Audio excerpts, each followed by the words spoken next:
The CCCR, or Centre for Creative and Cultural Research, investigates the ancient, innovative relationship between social culture and creative production. Based in the Faculty of Arts and Design at the University of Canberra, we generate scholarship and artwork in a wide array of humanities, social science, applied and creative disciplines. You are listening to a fresh presentation from the CCCR's Culture and Creativity Seminar Series.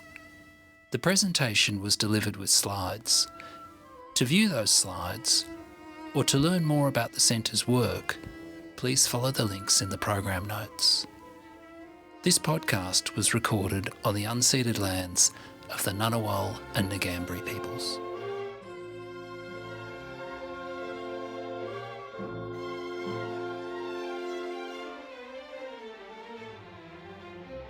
Hi everybody, lovely to see you here. My name's Paul McGee. I'm the Director of the Centre for Creative and Cultural Research here at the University of Canberra. I want to start by acknowledging that we are on the unceded lands of the Ngunnawal and Ngambri peoples here in Canberra. I pay my respects to all Aboriginal elders, past and present, and to all Indigenous people here today. So this is the first of the Centre's weekly seminar series. So it's my pleasure today to introduce Dr. Russell Smith. Russell is a lecturer in modernist literature and literary theory at the Australian National University, Canberra. He's published widely on Samuel Beckett, including the collection Beckett and Ethics, and numerous articles and book chapters, as well as on various topics in modernist and contemporary literature, theory, and visual art. Russell's current research examines James Joyce's Finnegans Wake. Finnegans Wake being, in case you haven't already encountered it, widely renowned as one of the strangest books ever published. Russell's research examines this inscrutable, extraordinary, proliferative book that is Finnegans Wake in terms of the transformation of the idea of communication by wireless and radio in the first half of the 20th century. Russell is convener of the Canberra and Finnegans Wake Reading Group, which has been holding readings and performances since 2019. And I'd like to ask you to please join me in welcoming him to the stage. Thank you, Paul. And I'd also like to acknowledge that we are here on the unceded lands of the Ngambri and Ngunnawal people and acknowledge that sovereignty over this land has never been ceded.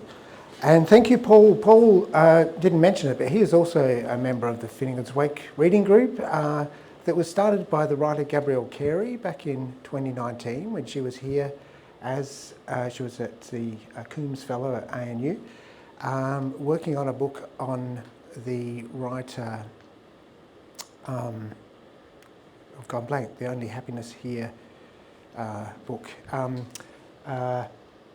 But shortly after she died, she published her last book, was a very brief and readable biography of James Joyce. And Gabrielle had an intensely rich and infectious knowledge and enthusiasm for the work of Joyce, and particularly for Finnegans Wake. And it was a book that I'd always avoided quite carefully as a modernist scholar. And Gabrielle persuaded me that it was worth reading, but you could not read it like any other book because it is so dense and inscrutable. The best way to read it is with a group of people and to take it in very small chunks at a time. So people defensively say sometimes when I say I'm working on Finnegans Wake, oh, I haven't read it. I haven't read it, me either. I don't think it is a book that you can really read in that way. This is work, I'll give you some context on this right now.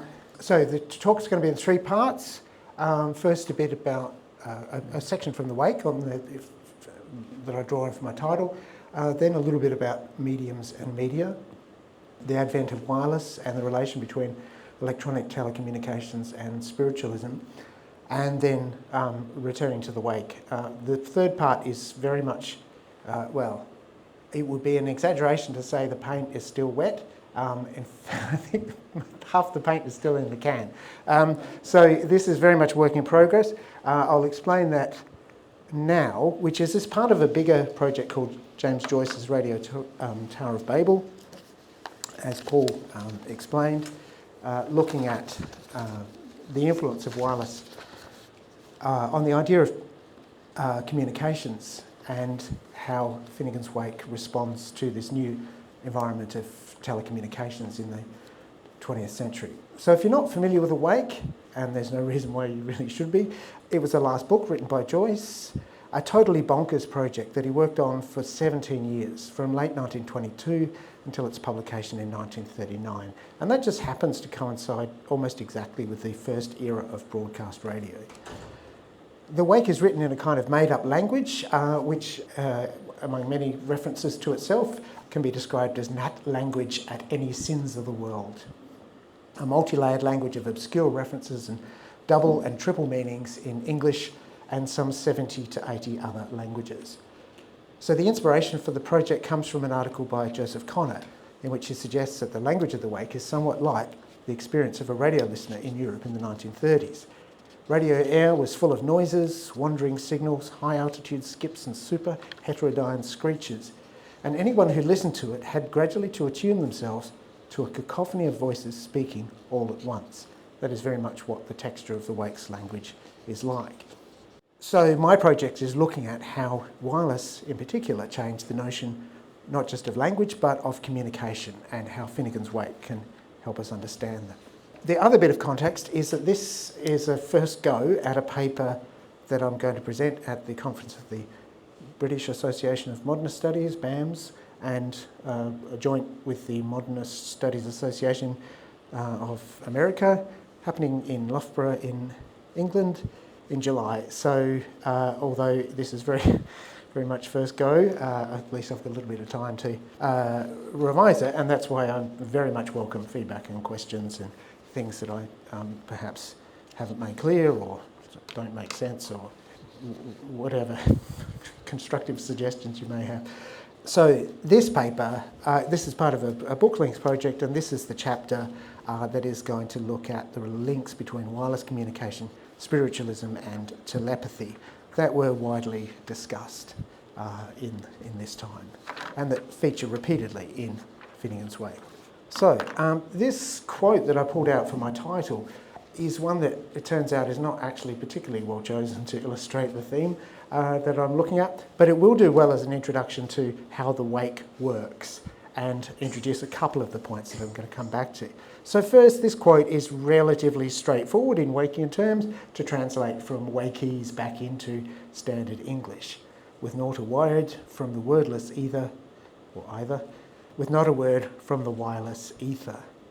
This seems a pretty straightforward statement that there was, as we say, radio silence.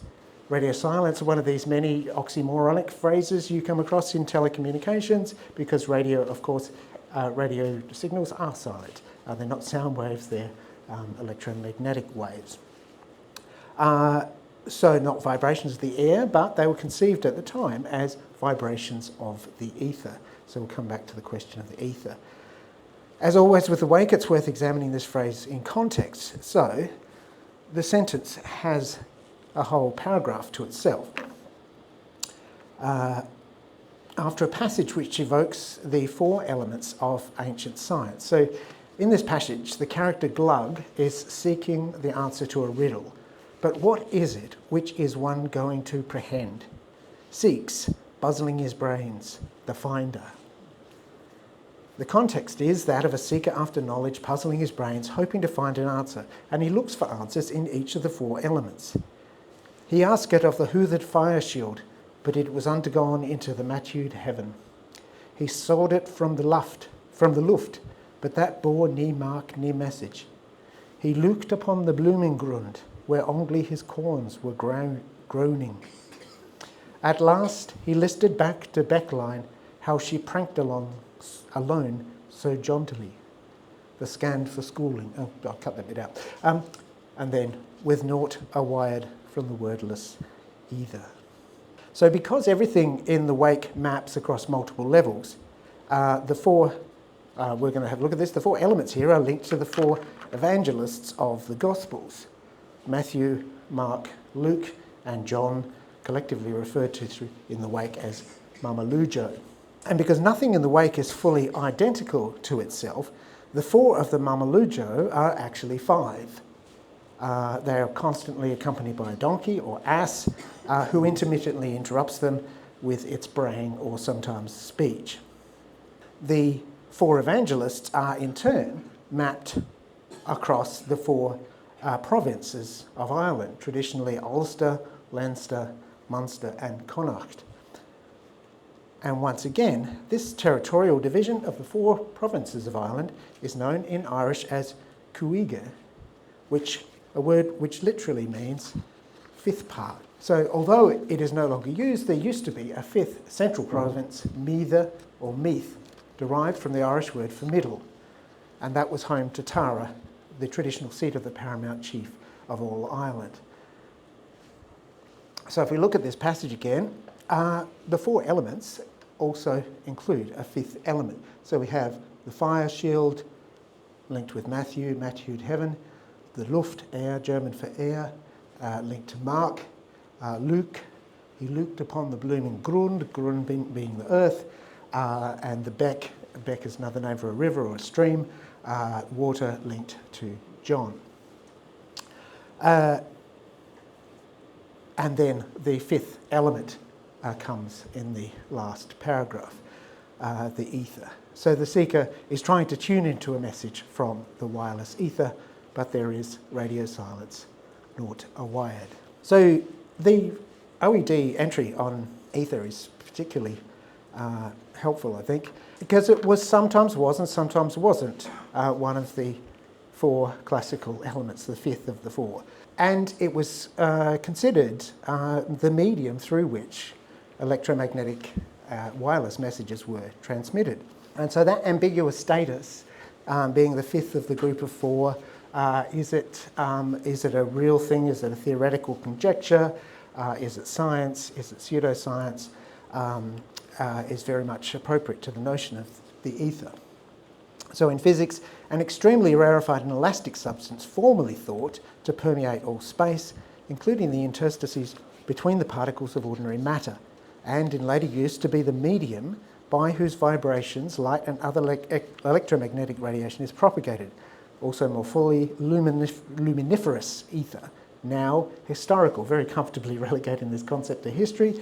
Later views of the ether were that it provided an absolute frame of reference for the universe, with respect to which Maxwell's equations of magnetism or other field equations are valid, but that it possibly lacked any material properties.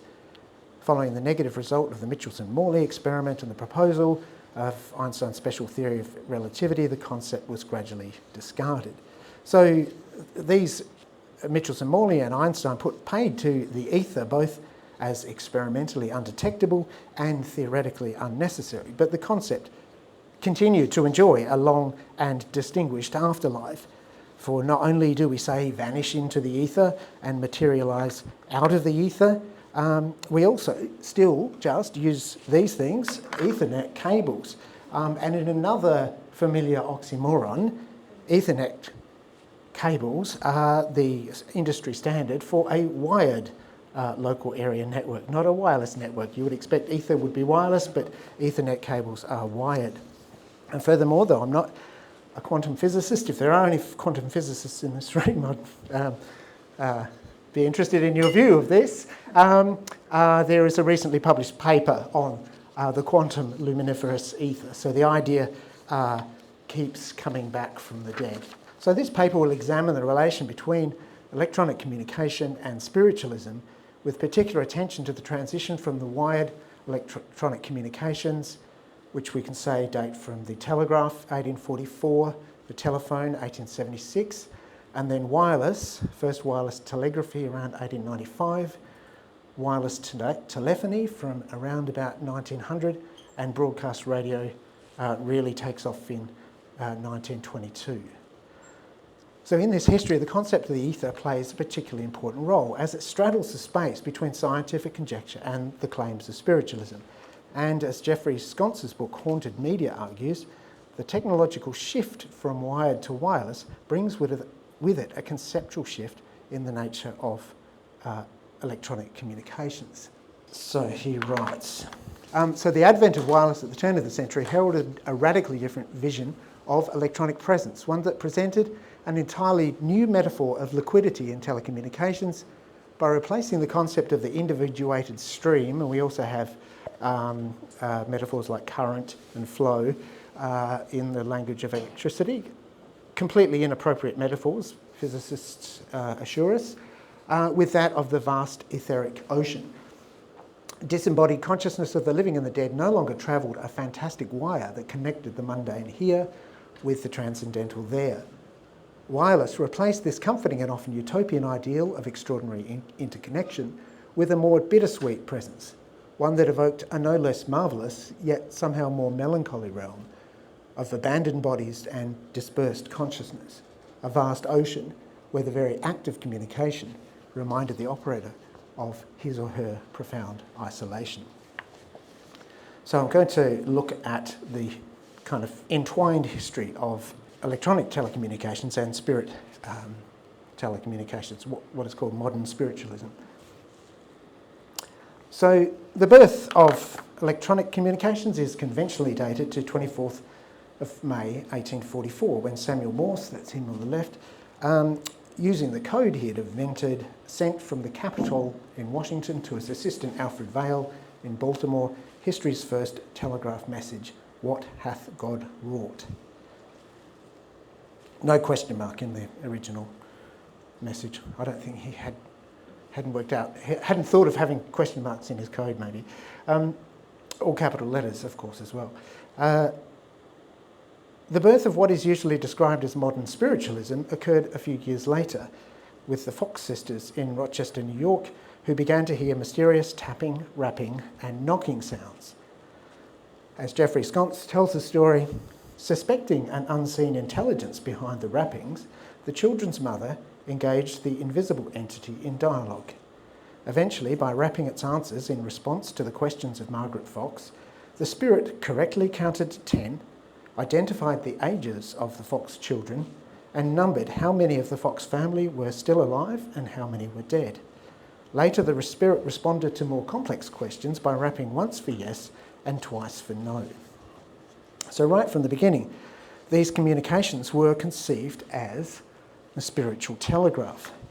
And within a few years, the movement had spread across the US and counted among its followers the novelists Harriet Beecher Stowe and James Fenimore Cooper. President Lincoln and the First Lady were said to have conducted seances in the White House. Meanwhile, the electric telegraph by 1861 had outraced the Transcontinental Railroad to California, and by 1866 a reliable undersea cable reached across the Atlantic to England and beyond. So modern spiritualism adopted many of the protocols and inherited many of the problems of electrical telegraphy. Senders were routinely asked to identify themselves, as there was a constant fear of impersonation.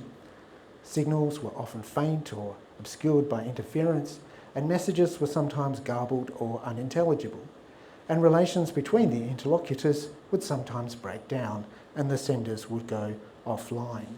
So like electronic telegraphy, modern spiritualism spread rapidly across the world, its most famous proponent being Madame Blavatsky, on the left there, founder in 1875 of the Theosophy movement, an esoteric synthesis of various religious and spiritual practices and beliefs mixed with occult practices such as seances, table tapping, Ouija boards and automatic writing as means of communicating with the dead. So Joyce was exposed to modern spiritualism in his formative years in Dublin, in part because Theosophy was enthusiastically embraced by many of the leading figures in the Irish literary revival: George Russell, known as A.E., John Eglinton, and most notably William Butler Yeats, who attended seances and was an admitted member of the Hermetic Order of the Golden Dawn. Joyce read a range of theosophical literature in his student days, including Blavatsky's 1877 treatise Isis Unveiled. But Joyce scholar Len Platt is quite right to say that, going by the evidence of his works, Joyce was, quote, uniformly derisive of theosophy, unquote. In Ulysses, he says, theosophy is mocked as a cranky absurdity practiced by a trendy elite, and it receives considerably worse and much extended treatment in the wake. So let's pause and enjoy a sample from Ulysses. The context is the Cyclops episode set in Barney Kinnon's pub. And one of the drinkers claims to have just seen Paddy Dignam, whose funeral Bloom attended earlier in the day. Another drinker attempts to put him right, and this witless debate goes on for several minutes, ending with, "Dead," says Alf. "He's no more dead than you are." "Maybe so," says Joe. "They took the liberty of burying him this morning anyway." Thereafter, we encounter a kind of mock seance in which the spirit of Paddy Dignam reaches out from the other side to communicate with the living. When prayer by Tantras had been directed to the proper quarter, a faint but increasing luminosity of ruby light became gradually visible. The apparition of the etheric double being particularly lifelike owing to the discharge of jivic rays from the crown of the head and face. Questioned by his earth name as to the whereabouts in the heaven world, his whereabouts in the heaven world, he stated that he was now on the path of pralaya, or return, but was still submitted to trial at the hands of certain bloodthirsty entities on the lower astral levels.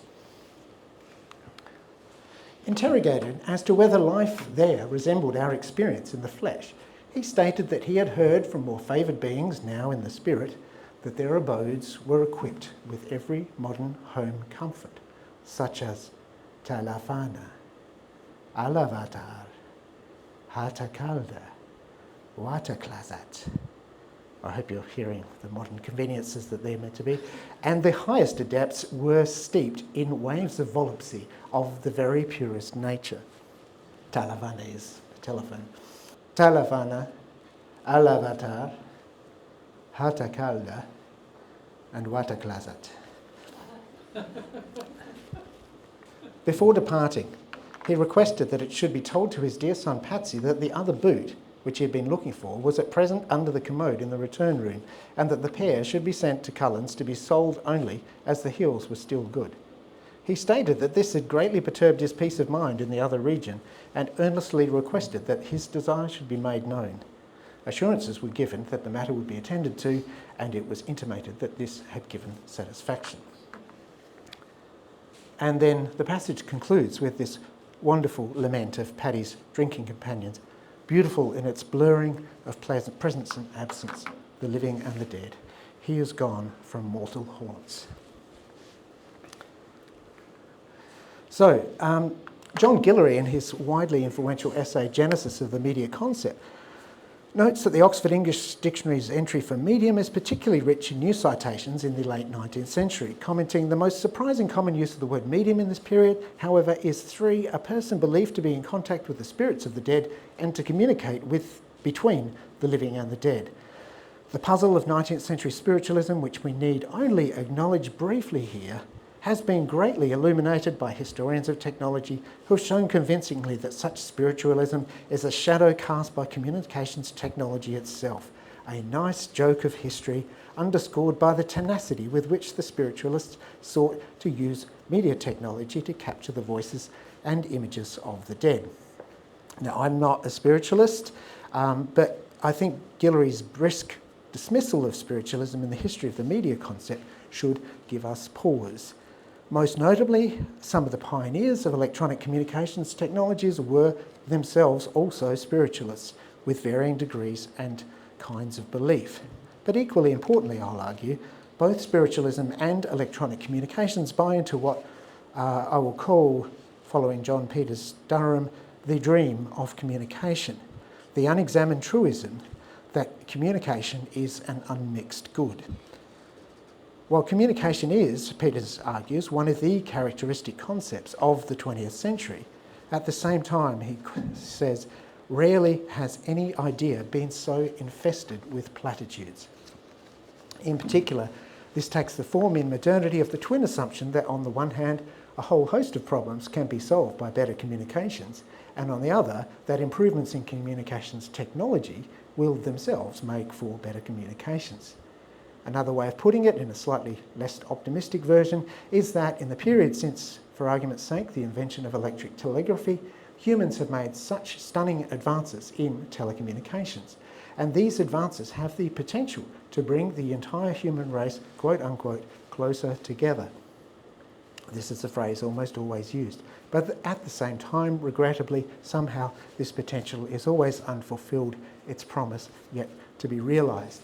One particularly interesting historical example of this, the historian of technology Daniel Hedrick points out that the one contributing factor to the outbreak of the First World War was that diplomacy between the belligerents in Europe was carried out by telegram instead of the quite slow and ponderous method of actually travelling by trains and having sit-down meetings with people, or even writing letters and sending them.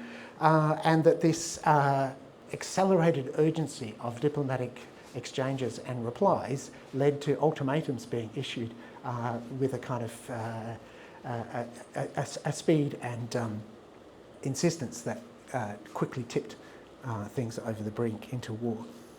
So Guillory continues in his next paragraph. If communication technology established a relation to spiritualism in the 19th century, it served as the basis for a new profession in the 20th, public relations or advertising. The pioneers in this field were highly sensitive to the diversity and specificity of media. I recall here the most important of these new media professionals, Edward L. Bernays, Sigmund Freud's nephew, who baptised the field in his seminal study, Crystallising Public Opinion, in 1923, defining precisely its arena of operation. Bernays writes that this figure's advice is given not only on actions which take place, but also on the use of mediums which bring these actions to the public it is desired to reach, no matter whether these mediums be the printed, the spoken or the visualised word, that is, advertising, lectures, the stage, the pulpit, the newspaper, the photograph, the wireless, the mail or any other form of thought communication. Bernays refers to, this is Guillory still, refers to mediums, but as we know the plural form was standardised as media, the most powerfully thereafter linked to the definite article, the media. So Guillory somewhat fussily amends Bernays' use of mediums, insisting on media and the media, to distinguish these forms of thought communication from spiritualist mediums, who are relegated to history as, implicitly, those unscientific, deluded or fraudulent practitioners who, taking up his former quote, sought to use media technology to capture the voices and images of the dead. So this confusion around the appropriate plural for the two different kinds of medium appears to have persisted at least until 1923. But we can see it in the early days of spiritualism too. Here's an illustration of how to set up a spiritualist battery for a seance, alternating the positive and negative charges of the male and female energies, as well as zinc and copper plates. Here the medium or media, meaning the one or two people gifted with spiritualist sensitivities, placed on either side of the junction of the rope. So this is another kind of wired Ethernet connection. And if this seems somewhat comical, the advent of wireless brought a more deep-seated uncertainty concerning the relation between electromagnetic waves and spiritual phenomena. So I'll just look at three examples quickly. This is Sir Oliver Lodge, who genuinely was one of the pioneers of wireless technology, and he demonstrated in 1894 at the Royal Institution in London the transmission and reception of of radio waves. But Marconi in 1895 demonstrated his as a kind of prototype of a signalling system. And so there was a kind of bitter battle about whether Lodge's was just purely a scientific demonstration, and Marconi actually claimed the patent on the use of wireless for transmitting messages and dominated the future history of wireless. But Lodge was also a pioneer of spiritualism. He began studying psychical phenomena in the 1880s, was president of the Society for Psychical Research, whose early members included Lewis Carroll, John Ruskin and William James. And after his son Raymond was killed in World War I, he visited several mediums and wrote up his experiences in this best-selling book, Raymond or Life and Death.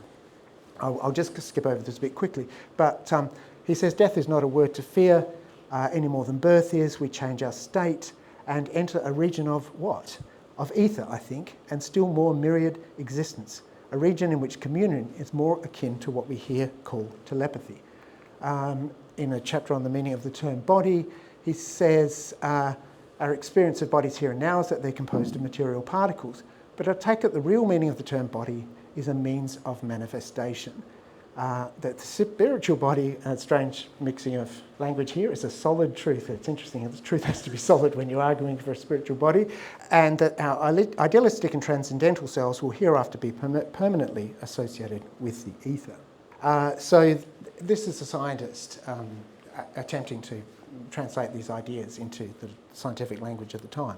Thomas Edison would have none of this esoteric malarkey, but he did believe that there might be a properly scientific means of communicating with the dead, and in his last years he set himself to build what was known as the spirit telephone.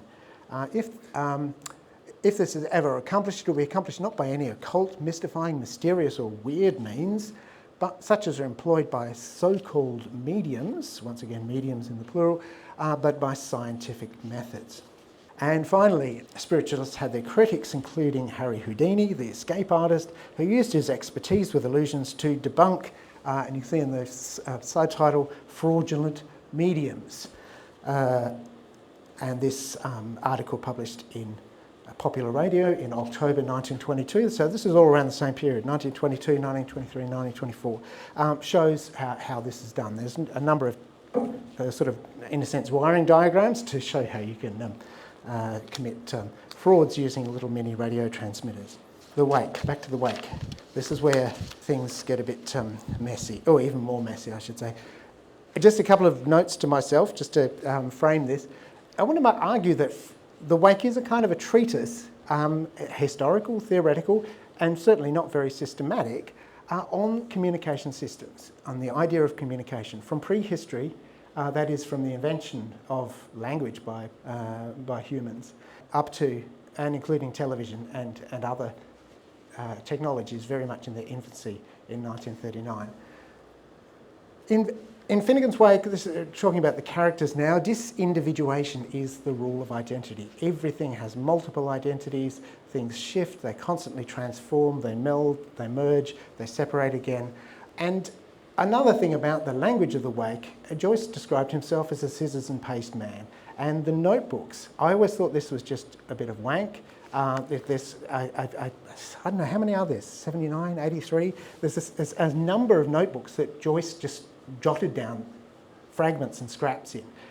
But as I've started looking at them, he would make these often very strange, a single word, a tiny phrase, often quite a common phrase, and then work through the Wake and add these notes in, and then cross them off with different coloured crayons as he went. And the Wake is actually, in many ways, cut and paste. And I think that's what makes it an interesting kind of media artefact, is that it is assembled in this kind of cut and paste kind of way. Cut, paste, and then kind of distort and tweak and render unintelligible, of course, but certainly some cutting and pasting. Furthermore, the two of the main characters in the Wake are the brothers Shaun the Post, who was a postman, and Shem the penman, who was a writer. So we've got the kind of communication act kind of split between these two brothers, who are twins, and of course often war with each other, but also sometimes meld into one being described right at the beginning as Twan, which is a twin that is one. Their father is HCE, he's the kind of head of the family, he's kind of associated with various tyrannical figures, and the mother is ALP, she's associated with the river, and their daughter Issy. So that's the family. They run a pub in Chapel Lizard in Dublin, and the action of Finnegans Wake takes place on a single night. Book 3 is the middle of the night and is known as the Watches of Shaun. And so the brother Shaun pretty much has that entire book to himself. And there are 4 watches. First one's Shaun, Shaun the Post. Second is John, punning on Don Juan, and that's obsessed with sexuality. Yawn, where Shaun apparently is asleep, and that's what we're going to look at. And then Dawn, where the last hour before the sun comes up. So I got very excited when I saw this in the notebooks. Yawn, telegraph, telephone.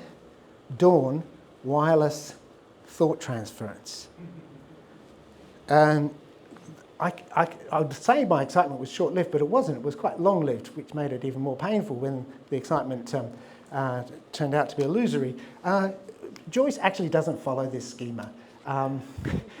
It was an idea that he may have had, but he certainly didn't follow through on it. So, as we'll see, what happens is that all of those technologies, telegraph, telephone, wireless, and thought transference, all happen in the Yawn chapter. There's no kind of thematic or conceptual separation of them. So this is a great resource called the Chicken Guide on the James Joyce Digital Archive, describing what happens in this chapter, Yawn. So Shaun the postman is metamorphosed into his third phase, Yawn. He lies sprawled in semi-consciousness on the ground. His sack of letters, still undelivered, lies by his side. And X, the four analysts, that's Mama Lujo, approach him and put to him an extended series of questions regarding the events already narrated, and with perhaps the communication mediated, intermedia, by an interpreter, the ass, the donkey that we've seen. Out of the sleeping body of Yawn arises, in strict order of appearance, the multiple voices of the principal characters of the Wake. The four address these spirits, trying to tease out the mysteries of the book. So it is very much like a kind of a seance. Within this broad division, there are perhaps other lesser voices.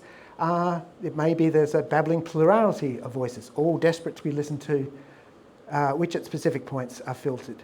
To increase the confusion, many of the answers acoustically echo the questions and vice versa. The communication itself is imperfect throughout. Yawn cannot quite make out what the four are saying to him, nor can they quite catch what he says in response. So it is exactly like a seance, but it is exactly also like a telephone call or a radio transmission or sometimes a wireless a telegraphic message of the time.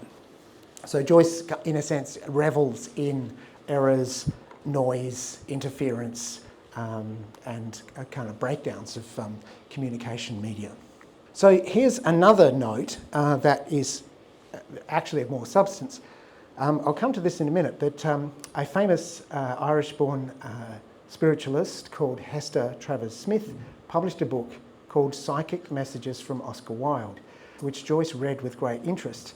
He did write numerous notes on this, but that notebook has been lost.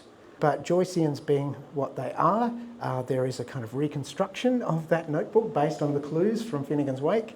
But this is what survives of his notes on that book, Psychic Messages from Oscar Wilde. So at the top there we have the word Ouija board with a D in it, suggesting perhaps that he took these notes with one of his family members reading aloud to him rather than reading it himself. Then planchette, which is another kind of piece of equipment for having seances. Mr. V, taps or writing. So Mr. V is kind of either recording taps or letters spelled out on the Ouija board or doing automatic writing. He's the recorder. Oscar's sister Isola is the next bit there. Joyce's handwriting is not always the best. And then Sir William Wilde and the symbol for HCE, which is a kind of an E turned face down. And then the last one, the triangle there, triangle impersonating mediums. The triangle is Shaun in his guise as Yawn. So the idea seems to be that in Yawn, Shaun will be impersonating mediums. And I think there's an interesting instability as to that phrase. If I can find one note.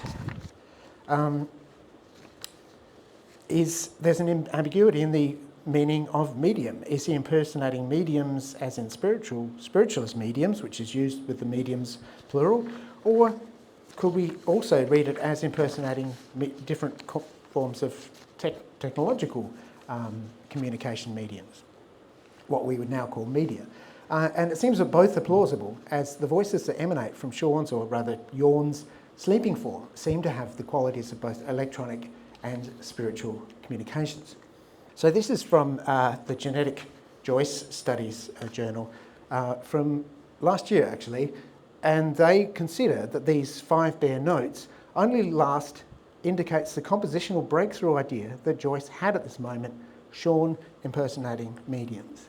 And they write, it's just a note among other notes. The physical notebook at this point shows no drawings of light bulbs, lightning bolts, skull and crossbones, no spirals, exclamation marks in the margin, no great big eureka, no nothing. And this is great, perhaps the general overall problem with the notebook notes. All notebook notes, they don't show the most important things. They are like psychic messages from the author coming to us randomly through the medium of well-nigh indecipherable scribbles without any interpretation or explanation, as if thrown to us from a dark neighbouring room piece by piece. I like the riffing on that idea there. So here's Hester Travers Smith. She published a number of books. She was London's best known medium from the Great War through to her death in 1949. She published Voices from the Void, 6 years experience in automatic communications in 1916. So she started in about 1910, and Psychic Messages from Oscar Wilde in 1924. I'll just skip a little bit. But Joyce took a special interest because Hester Travers Smith was born Hester Dowden, and she was the daughter of Edward Dowden, one of the leading professors of literature in Dublin and a renowned expert on Shakespeare. And it seems at some point a young James Joyce approached Dowden for a job and was somewhat rudely sent on his way. And Joyce never missed an opportunity to settle his scores between the pages of his books. So in Ulysses, in the scene in the National Library, Joyce's character Stephen Dedalus attacks Dowden's theory about Shakespeare and his relation to the personal kind of unlocking of the secrets of Shakespeare's personality through his work. And Buck Mulligan mocks him by name. So Dowden's name is in there a couple of times. Hester Travers Smith doesn't make any reference to this connection in Psychic Messages, I should say. But I just to get a little bit of the flavour of mediumistic communications, this is from Voices from the Void, which I think is a good word for radio as well at this time. Indeed, one asks oneself whether time is well spent seeking for the few grains of gold one finds in the huge dust heaps of disappointment and dullness. The value of these golden grains seems immense when one has wandered about in a Hades of dim trivialities, so the thing like tell my son about the boot that's missing under the commode, and even absurdity, spending evening after evening receiving messages from known or unknown persons of a kind which would not do credit to a very mediocre letter writer. In the course of sittings extending over 6 or 7 years, many influences have spoken through our small circle.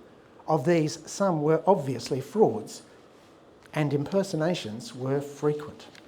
Now, the interesting point that she's making here is not that living people were pretending to be spirits, but there were mischievous entities in the spiritual world who seemed to have nothing better to do than to try to persuade credulous living humans that they were indeed the ghost of Dante or Shakespeare, Napoleon, or, to quote Hester Travers Smith's, one of her communicators, an Egyptian priest who served in the Temple of Isis in the reign of Ramses II, and who seems to have been able to speak modern English. So this idea of impersonation is interesting because they sort of say, well, of course, the fact that there are spiritual voices there is real, but what we can't really ascertain is if this spirit voice is actually Oscar Wilde or somebody else. And she spends a lot of time arguing this case. So in her foreword, I analyse these scripts purporting to come from Oscar Wilde. I assume therefrom that I'm speaking of a discarnate personality of whose existence there is no question. And at the end, I do not hold myself responsible for any of the literary criticism in these scripts. The opinions expressed by quote-unquote Oscar Wilde are not mine. Now, it's really important. She does some very kind of gymnastic kind of arguing because on the one hand, she says, I couldn't have ever come up with such witty remarks as these. They must have come from Oscar Wilde. Then in defence of people who say, actually, they're not really all that witty. If it was really Oscar Wilde, they would have been more witty. She said, well, he did have a really hard time at the end of his life. He was probably quite depressed, and I don't think he was really in as good form in the afterlife as he was when he was alive. So she's kind of having it both ways there. But I just want to dwell on the kind of terminology here. In all cases, Oscar Wilde was the communicator, not what is termed the control. This distinction between a control and communicator may not be clear to those who have not made a special study of psychic phenomena. Control is a term which is applied to that mysterious entity who professes to be the spirit guide of the medium. He's the intermediary who accepts suitable communicators. He's kind of like a doorkeeper or something to the beyond, and may actually be a living person who is asleep or in a trance or whatever. The communicator professes to be the discarnate spirit of a human being. Our communicators, not our controls, go to prove or disprove survival, that is the survival of human beings after death. My control, who calls himself Johannes, merely introduces the communicator rather unwillingly to me. So Johannes is somewhat grumpy and seems to not get on very well with Oscar Wilde. And they do automatic writing. She says that the automatic writing is in a different handwriting to either hers or the recorder, and bears a resemblance to Oscar Wilde's actual handwriting. So here's the setup. You have a communicator, a control. Johannes is a non-real person, so I got a AI slop to generate a picture of Johannes with the prompt, Johannes, London, 1924. And I'm really happy with that. I had a lot more trouble with Mr. V, because that could be anything really, but I finally got Mr. V. And there's Hester, of course, she is the medium, and then you have the recorder. All key words in communication theory. Norbert Wiener's breakthrough book, Cybernetics, or Communication and Control in Machines and Animals. And of course, mediums. So Hester asks Oscar Wilde, the ghost of Oscar Wilde, what he thinks of Ulysses, Joyce's novel published the year before. What is your opinion of Ulysses by James Joyce? I have smeared my fingers with that vast work. I gathered that if I hoped to retain my reputation as an intelligent shade, open to new ideas, I must peruse this volume. It is a singular matter that a countryman of mine should have produced this great bulk of filth. It gives me the impression of having been written in a severe fit of nausea. Heated vomit continued through the countless pages of this work. Not Wilde at his most witty, really. He feels that if this caught public attention, he should have to cry out aloud, shame upon Joyce, shame on his work, shame on his lying soul. So this, of course, makes it into Finnegans Wake. There are probably 30 or 40 references to psychic messages from Oscar Wilde. So shame upon Joyce becomes shame upon Pip Private M, shame on his falsomeness, shamus on his Atkins gums, lying sullen for an outcast mastiff littered with blood courage. HCE speaks with a stutter as well. And there's I think I'll come back to it in a sec, but it seems that Wilde is called up. It's unclear whether it's a telephone call, whether it's a wireless message. There's a kind of really a very mixed media kind of presentation. So now I'm going to get on to that bit. After all of these voices bubbling out of Shaun and transmitted by various means, we finally get to hear from HCE, the kind of the father of the family who's been accused of a scandalous crime. And he now speaks in his own person to defend, or through the intermediary of Yawn, sleeping, to clear his name. I am known throughout the world wherever my good All Englisches Anglo-Saxon is spoken as a clean living man, as clean living as could be. My game was a fair average since I perpetually kept my Ouija wicket up. So that's his stutter, Ouija wicket up, turned with the Ouija board. And you'll see many different kinds of communication technologies, spiritual and wireless and wired, in a sense being mashed together here.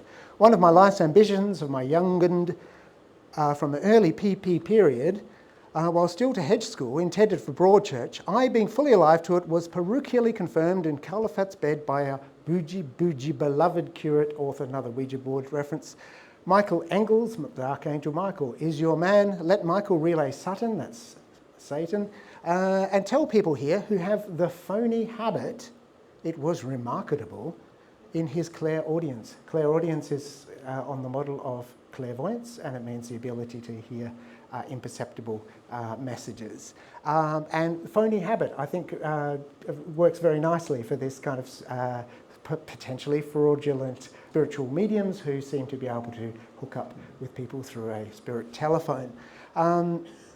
As only a Michael can when reich her out at Superstation to bring ruptures to our roars, how I amplify. So once again, the kind of language of the science of communication technology, as well as superstition, and I'm still trying to find this. At one point, the largest radio transmission emitter in the world was the BBC's station at Rugby, and I've seen it, I'm sure I've seen it referred to as the superstation. So that's clearly kind of another radio reference. He's interrupted by the four who say, get to the point. And then we get an appearance of the BBC radio. Calm has entered, big calm announcer, BBC announcer. It is most ernsturuly a morsum entitlement. He goes on to defend himself, accuses attackers. The group of four complain, and then we get this kind of another call coming in. Is that you, Whitehead? Have you the head noise now? Give us your misspelt reception, will you? Pass the fish, for Christ's sake. Old Whitehouse, he is speaking again, etc. This is pity poor Oscar Wilde. He finishes his communication, and we have this summary. That was Communicator, a former colonel, a disincarnated spirit called Sebastian. That was the name that Wilde took when he was released from prison and wandered kind of friendless and alone through France.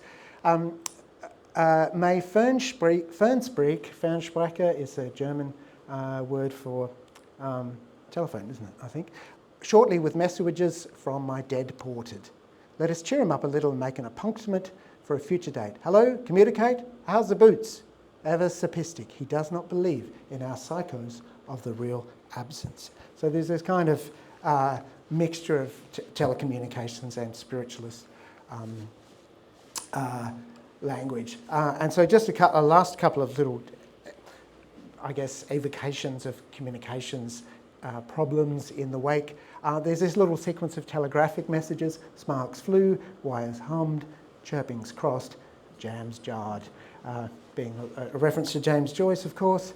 Here's one referencing print, for that is what paper is made of, hides and hints and misses in prints, till you finally meet with the acquaintance of Mr. Typus, Mistress Tope and all the little tip-topies, Phil Stup. So you need hardly spell me how every word will be bound over to carry 70 top tipsical readings throughout the book of Double Ends Joined. Double Ends Joined is the book of Finnegans Wake, where the end connects with the beginning. And so I'm going to end with the end and the beginning, which is the ocean. And so Anna Livia is the character throughout the book who is figured as a river. And this kind of tension between the river metaphor of communication, or the current, the flow, the stream, and the ocean.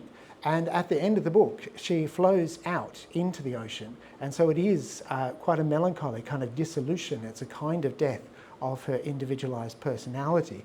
But then, of course, the cycle continues, and there's a water cycle. She'll go back to being a river again. So here's the ending of the novel. But I'm losing them that's here, and all I loathe, loonly in me loneness, for all their faults, I'm passing out. Oh, bitter ending, I'll slip away before they're up. They'll never see, nor know, nor miss me. And it's old and old, it's sad and old, it's sad and weary. I go back to you, my cold father, my cold mad father, my cold mad fiery father, till the near side of the mere size of him, the moils and moils of it, moan and moaning, makes me sea silt salt sick, and I rush my only into your arms. There it is. This is the last sentence of the wake, the beginning of the. Back to the beginning. Away, alone, I lost. I loved along the river run, past Evan Adams, from Swerve Shore to Bend of Bay. And we start again. Thank you.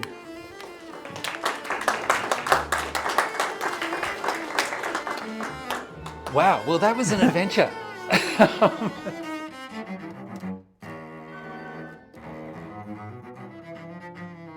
So we've just travelled in many different directions. Adrift in the etheric ocean. Many different planes. Would anyone like to open things up with a question or a comment? Yeah, Mike. Thanks very much. That was just wonderful and confusing and entirely appropriate. I can't quite work out, and it's probably the problem is me, is Joyce seeing himself as the receiver of these signals, whether the spiritual, his internal, his culture, or whatever else, or is he actually a transmitter in terms of his book as transmitting that information? Yeah, that's interesting. He's, I think in some ways he sees himself as a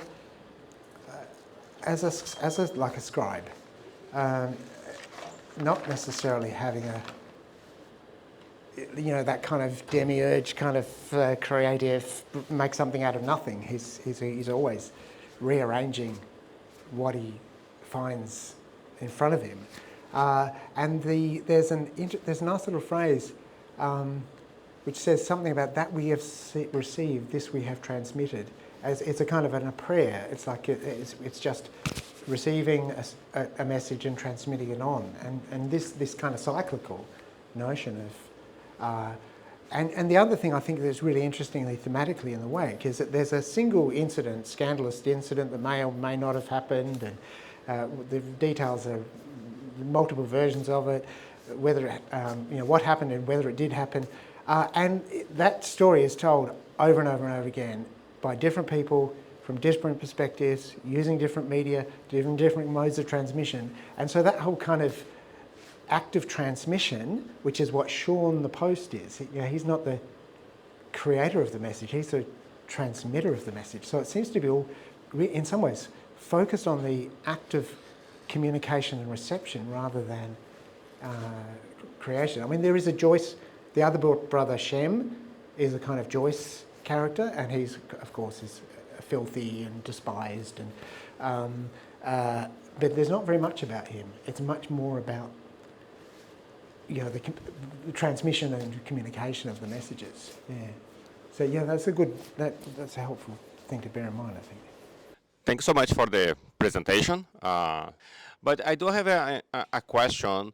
What drives you to pick that work and leave behind some work from Williams Crook with the Spirit of Kate, and you have some communication as well, or even the books from the Spiritism from Allan Kardec, when you have a book, exactly the title of the book is Medium. Yeah, so I'm sorry, what you were asking, what's my motivation in? Yes, why you pick those works and you tell the story, because you tell the Sisters Fox, I think all that story about communication there, and you leave some very famous work outside what you would complement. Yes, well that is the problem of Finnegans Wake, which is, I mean, Joyce intended it to be about everything. So whenever you talk about it, you in a sense have to choose a path through. So you could speak for just as long about, much longer about Irish history or conceptions of the religious ideas, or even drinking and what people do in pubs. You could fill a book just with that kind of extracting that. So whenever you read it, really you can't kind of sum it up in any way. You have to find a thread, and so and this is my problem, every time you kind of follow that thread, there are all these other threads going off it. So I did spend more time than I probably should have writing this paper, following up kind of going down rabbit holes, because they're everywhere, and sometimes they're incredibly bizarre. Like with the one we came across, there's a reference, a very sarcastic reference to the first person who used an umbrella in public in London. All these kind of trivialities of history, but this person was pelted with stones for being such a poseur. And so Joyce obviously loved that story and worked it into Finnegans Wake. And you wouldn't know it if it's just the name, right? And so some obsessive person has looked up who this person is and found that they unwisely walked around London with an umbrella in 1818 or something and got pelted with stones. So yeah, the rabbit holes are everywhere. Russell, can I ask you about the rabbit hole you've taken us down? This extraordinary history where the development of telecommunications seems to parallel and even have joint creators in the development of a certain form of spiritualism. How does that make you look at present day AI and the kind of fantasies that surround AI, some of which get quite spiritualist in terms of a future intelligence, a singularity, and so forth? Yeah, no, I think they have a similar shape to them. Often there's an idea that an improvement in the technology will somehow make problems of interpretation disappear, or will allow differences to be resolved more easily because the communication channel is better. And this kind of rhetoric, McLuhan says it in The Global Village in the 50s, and McLuhan was a huge fan of Finnegans Wake. This is a kind of recurrent theme, and Joyce, I think, just is relentlessly sceptical. On the one hand, relentlessly sceptical of utopian ideas of communication, but on the other hand, also takes great enjoyment in error, misinterpretation, chance, multiple possibilities, things being ambiguous, being turned upside down. So I think he really is, I think the book is itself. I mean, you have to open up a page to see that this book is not trying to communicate with you in any of the kind of pious ways that communication is conceived. So I think it is quite timely in that way, that we kind of constantly inherit this dream of perfect communication. And I suppose the other thing is that kind of overload of signals. That seems to be something that the wireless suddenly triggers. And Sconce talks about, when it's wires and you're kind of contacting the spirits, you've kind of got a single precious connection that can easily be cut off, one-to-one, point-to-point. As soon as you've got wireless, you've got this tension between point-to-point and broadcasting. And as soon as you've got broadcasting, you've got too much traffic and all these disputes over the radio spectrum and all that sort of stuff. You get the air absolutely saturated with communications, and that becomes its own problem. So yeah, I think it's a great book to think about what communication is or has become. Yeah. I'm interested in whether in Joyce's work he goes on from spirituality, or you see spirituality into animism. I mean, is there any communication? I mean, this really goes back to Paul's question with machines, or with the inanimate, or the non-human. Yeah, I think so. There are various entities that we wouldn't normally attribute consciousness or even life to, that have animate and communicating existences. It's there in Ulysses many times. I mean, there's a kind of chapter in Ulysses where there's a kind of Walpurgisnacht, kind of, I guess, what is it called? The Festival of the Crazy or something, and various, a bar of soap starts singing. Mr. Bloom gets turned into a woman. Various things kind of happen. And there's a lovely passage in Ulysses where Bloom is listening to a printing machine, and there's this paragraph where Bloom's thoughts are interrupted by the word SLLT, sult, and he says, interesting the way it's sult, it's like it's almost trying to talk to me. Everything has salt, its own voice, salt speaking in its own way. It's this, the machine there is, Bloom is suddenly hearing its voice. And it's the same in the Wake. There is a kind of animism that I think comes from old Irish traditions, particularly around stones and trees. So Shem and Shaun. Shaun is, I can't remember who's who, but one's a stone and one's a tree. So they kind of morph in and out of these existences. Yeah. So, yeah, there's animism, but there's not kind of modern spiritualism in the Ouija board kind of. He seems to be quite. He's not a kind of total non-believer in any kind of form of spirituality, but he's quite scornful of modern spiritualism. I'd say, yes. Thanks, Russell. That was fun. Just a comment, really. I love the tie-up between the use of technology and spiritualism, and very interested in the reference to Houdini debunking the work of fake mediums, and it brought to mind the novel *The Hand of Mary Constable* by Paul Gallico. Have you read that? You'd love it, man. It's set in the Cold War, and it's about someone using a fake medium to try and make a scientist defect to the Eastern Bloc with some secrets he has about technology.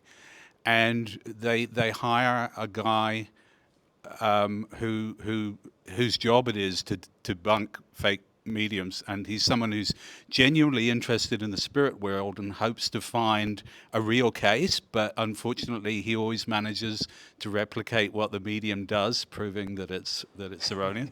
And this character, the hero of the novel, has the wonderful name Alexander Hero.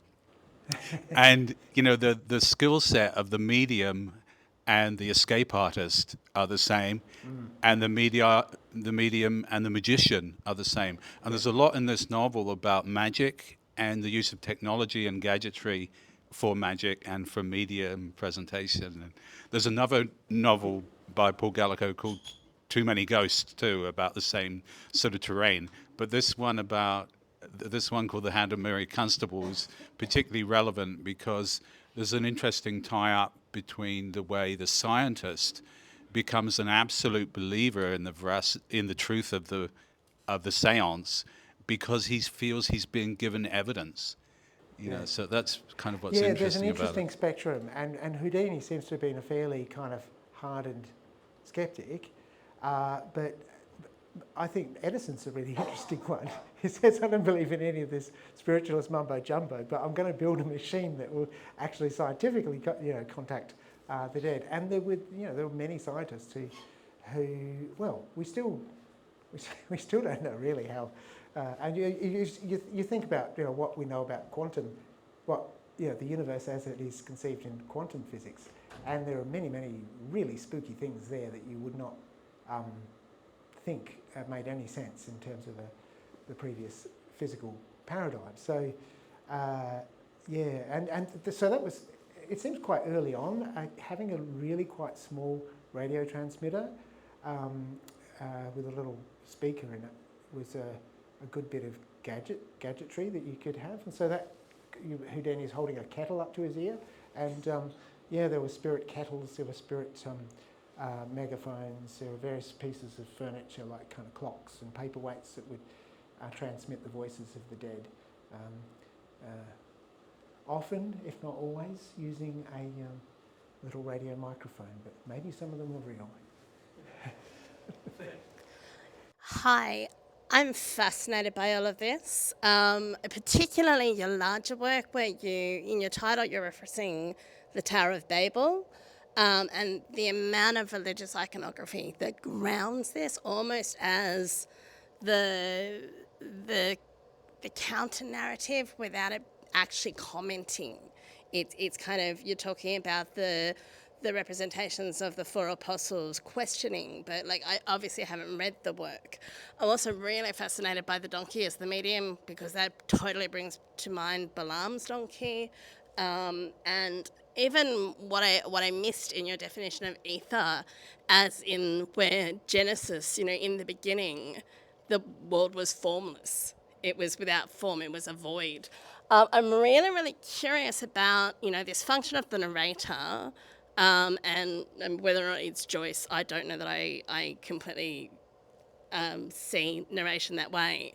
Really interested in this function of the narrator and potentially considering, does it have a similar function to the scribe that actually we know it is argued there was a scribe taking down John's notes in Revelation, and whether this is a more modern version of Revelation because there's such an interrogation of all of these different forms of medium and how this works without making judgment. Yes, but it kind of sits in this space of... Yeah.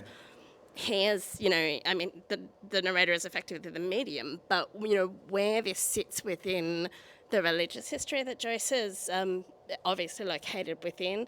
Also within the Christian Protestant world of the time, which was a time of revival.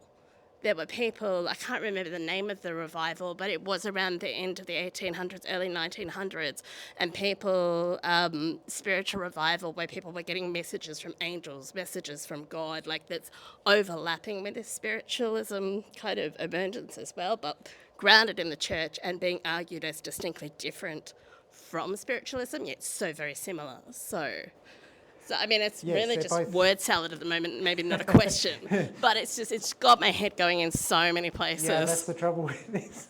It does that. Yeah, so the Babel thing is absolutely right. I think Joyce is really interested in that myth, the myth of the Tower of Babel. And what he's really interested in is the proliferation of languages, and that according to that,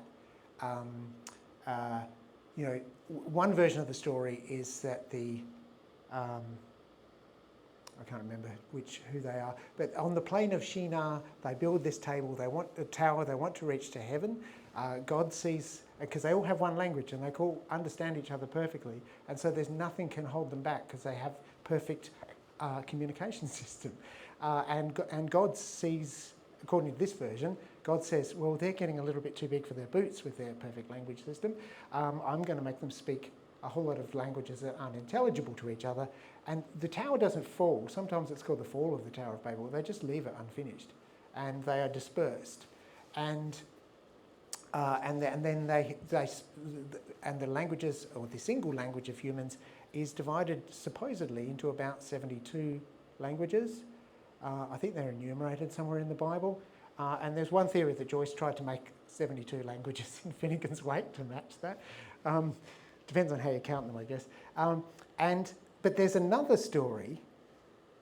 The previous book of the Bible, which is Genesis 10 or 11, with the ark. And Noah and his sons, after they come out of the ark, they disperse. And the three sons, Shem is one of the sons, who's also the name of a character in the Wake. Shem, Japheth, and Ham dispersed to all the corners of the globe, and the Bible says, and they each spoke their own language, and developed their own culture and customs. So there's already this multiple languages, and then the next book of the Bible is talking about these people on the plain of Shinar and the Tower of Babel. So it's a very unstable, perfect for Joyce, because he's always questioning these origin myths and these notions of purity. And wherever there's any construction of purity or authority, Joyce is going to besmirch it with great joy and gusto, and just sort of draw attention to all its impurities and its ambiguities and its inability to coincide perfectly with itself. So I think that's absolutely right. And so that mediation then everything becomes mediated. I think we should bring things to a pause on that note. And please join me in thanking Russell for taking us to so many different places. And thank you for the really excellent questions that helped me